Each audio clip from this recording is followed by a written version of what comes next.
That's weird, actually, talking about like great artwork to go along with movies, because literally just the other day, for the first time, I saw a poster of Carrie that I'd never seen before. But it was like her in front of like a vanity mirror, and she's like normal one half, but then the mirror is cracked, and in the cracked version, you see her, drenched in the pig's blood and stuff. And around, the mirror is all like the newspaper clippings of William Catt getting football captain and all this kind of stuff.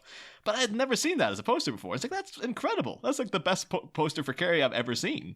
Was it an original, or was that a fan thing after that? I don't remember ever seeing that design. The thing is, like, it could well be a fan thing, but it looked like old school, hand drawn kind of stuff. So it was like, it wasn't like photoshopped in any way. So it could be like a literal fan art, but it was so well done.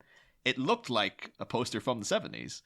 Yeah, that sounds great. There's a whole market of people doing that kind of stuff for films, contemporary films too, and it seems because nobody wants to make posters like that anymore.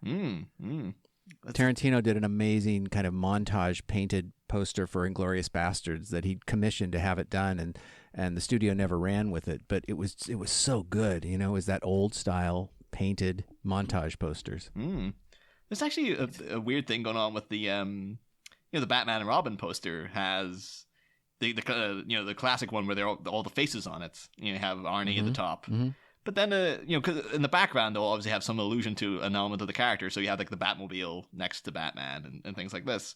And for some reason, next to Batgirl, there's these kind of cogs, like golden cogs, like inside of a clock, basically. And I don't recall them anywhere else. They're in this scene. They're in the background of Woodrow's lab. But I don't think they pop up anywhere else in the movie. I don't know why they've got some affiliation with Batgirl.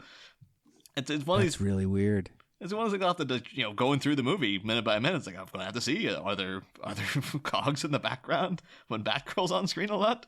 So I'm pretty certain that there's not, but I guess we'll see. I think that the 90s, that it kind of all ended, at the turn of the century with those painted montage posters. They were already on their way out in the 90s, and they were being replaced by, a big head with some sub-art. But there were still a few really good ones in the 90s, and then you really have to start looking to find them in the 2000s. Hey, I got back, and I want to say that is a trend that needs to return. Yeah, I know. Everything goes through, cycles and stuff. Why has that not come back?